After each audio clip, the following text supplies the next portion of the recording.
Hey guys, it's Shihan and today it's an introductory to skateboarding. So I brought with me my board, and this is a long board. So if you guys aren't familiar with skating, there's different types of boards. This is a long board, and this isn't the kind of board you would want for doing tricks and things like that, but this is still a lot of fun. It's a great way to get around, and honestly, if you're first learning how to ride a skateboard, this is one of the easier boards to learn on. Secondly, I brought with me what's called a penny board. And a penny board is this. It's a lot smaller.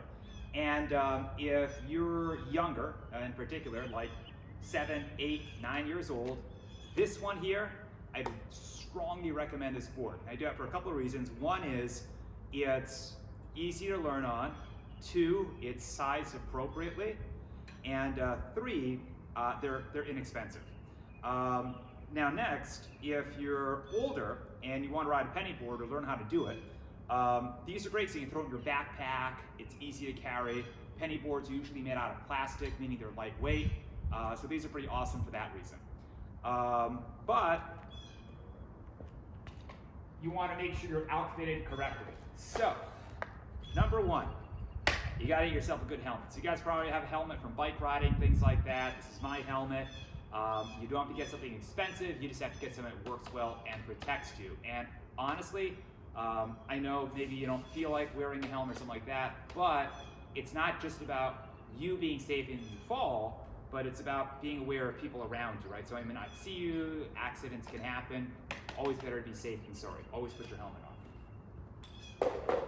Next is your footwear. So I'm gonna back up to make sure you can see my feet. These are my shoes, but you want a good skate shoe. So I like Vans. You don't have to buy Vans. Any sort of shoe that's got a flat surface. So for example, your gym shoes and stuff like that, so like Nike stuff, running shoes, basketball shoes, don't wear those. 2 reasons. 1, it's gonna get chewed up really fast, especially if you have grip tape on your board. And 2, because of that extra space on your foot, it's gonna be harder for you to get a good feel on your board, meaning that if you're going over a surface, it's gonna be difficult to control. You want a flat shoe. Vans are great, Converse are great. They don't have to be expensive so long as the shoe is flat and there's not a lot of thick cushioning. Okay, the board. I'm gonna work with a long board because this again is my board. And when you stand on a board, regardless of what that board is, you wanna make sure you're stable. So a good way to practice is if you're younger, do it with your parent. Stand on the board, hold their hand, they're gonna hold you, they're sort of your safety. I'm sure you guys have seen rock climbing and things like that on TV, or maybe if you do it in gym class. Well, that cable that attaches you, your safety line, your parent's gonna be that safety line for you. Now, if you're older, you don't have that, or you don't wanna do it, totally get it, that's okay. The best thing to do to get used to standing on the board if you're totally uncomfortable is you hold a chair or a surface, a railing, and you just get used to standing on it. Now, you can actually control your board because these adjustments here, well, those adjustments can be tightened and loosened. And you use that to stabilize your board or to give you more mobility. So this is a tool that you can buy at any skate shop or online. It's really cheap. And what you do is you just tighten everything up. And mine's looser because I've been riding for a long time. And I like to be able to curve and cut and all that kind of stuff. So to be able to do that, it has to be looser. I'll explain that in another segment. But today we're gonna work on standing on it and moving. So if you wanna stand on your board, try and put it on a flat surface. Where I place mine, the pavement's a little broken up, so it's not a great surface to practice on if you're not comfortable. But to get up on it, your front foot's gonna be your control. So if you're not familiar with skating, position your foot up toward the top of the board, but not way up top because it's gonna slip and you're gonna fall. So in general, my board actually, on my grip, I have a little label there. I'm gonna put my foot above that label. Now, once I get my front foot on, that would be if I were skating and moving, I'll be standing on that, I'll be pushing with the other foot and so forth. That foot's gonna pivot. So just like with, if you do martial arts training, you would turn your foot sideways. Once you're up and you wanna push again with your foot, you do that. So, I'm gonna get up on the board. I'm not gonna kick, I'm just gonna stand up, so I'm gonna turn my foot sideways, pick up the foot, get it on. Now, as I'm standing up on the board, what I want my feet to actually hang off. So the back of my heels, they're hanging off the board, and if I were moving and wanting to turn, push to the heel side behind me, that's gonna turn the board to the right, toe side's gonna turn left. So again, heel side, toe side. I stand what's called goofy, so I'm right-handed. I put my right foot on. Usually, people do it the other way around. So whatever is more comfortable for you, that's totally fine. I'll show you the more normal way.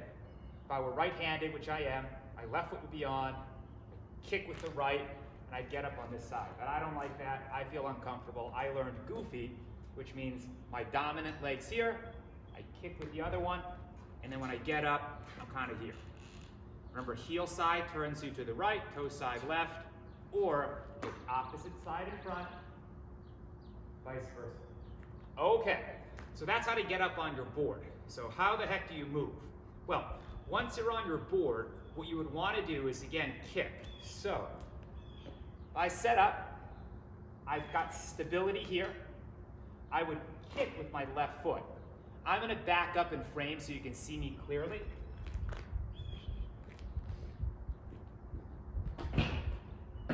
Once my foot's up here, I would kick with this back leg, and as I do, I pivot and get both feet up on the board. I'm going to do that and move out of frame, but you can see me kick and coast. That's how you do it. Now, the next question would be how to stop. So, there's a couple of ways to do this. There's 3 ways, and I'm going to tell you which way is the best, at least for me. One way is an air brake, and an air brake is going to basically be like your body being a parachute, but it's not going to stop you immediately. Air brake is going to slow you down. So, if you're up on the board, I'm going to stabilize this, and I'm just going to stand up on it. When you guys are sideways and you're moving, that wind's cutting by, you're standing sideways, right? You got a low profile. If I turn and I open up, that's putting all of this in the way of that wind, kind of like you sticking your hand out of the window of a car, and that's going to slow you up. And that's one way to slow down, air braking. Another way is foot braking. So foot braking, I don't like. I've actually fallen a couple times doing this, so I wouldn't recommend it, but some people do it. You turn that stationary foot. For me, it's the right, my lead foot. And the other one, you literally drag. It just kind of gently comes down. You drag your foot, which destroys your shoe, by the way. And you're sliding against the ground, like a brake would be on your bike, and you slow up and stop that way. Problem with that is, and the reason I'd fallen doing that, is when you do it hard, if you got a dead stop, you can't, it's impossible. So you put your foot down and oops, there you go. You're falling, the board shoots back that way, and you're picking up some scrapes, it's no fun. Now, the last way. This is the way that I do it. This is the way that I've shown people to do it. I think personally this is the safest way, and you literally step off the board. So, we're gonna pretend that we're coasting. Right now we're moving, pretend. As you're moving, you would turn that front foot and literally run off the board, which is crazy, but it's what works. So you would literally run, and then the board kind of rolls back to you. So I'm going to back up and demonstrate that so you can see. So I'm going to set up, I'm going to kick and coast and then run off the board. So here's my little coast, there's the run, here comes my board, I pick it up and I'm off. So I'm going to try and do it a little faster so you can see, but it's difficult because of the angle of this shot. I'm going to push hard, run off, here comes my board. That's the safest way in my opinion. So, whether you have a longboard, standard skateboard, or a penny board, those are how you stand on it, get going, stop, and how to tighten up and loosen your trucks so that you have more stability or less stability on your board. Less stability is going to allow you to turn more. More stability is going to keep it so it's not turning as much. That's the way you should have it when you're first learning. Now, remember, always wear your helmet and make sure you have the proper footwear. If you're brand new to skateboarding, make sure you're in a nice area where there's zero traffic, preferably somewhere that's flat surfaced. And if, honestly, if you're under the age of like 14 to 16, definitely have a parent around. If you're not and you're older, still be in an area where somebody can get to you quickly, just in case you take a digger. And of course, you guys that are in high school and stuff, just make sure you got your cell phone with you. You did have an accident or something like that, you can just message someone. But hopefully that doesn't happen. Always practice safely. Oh, last thing.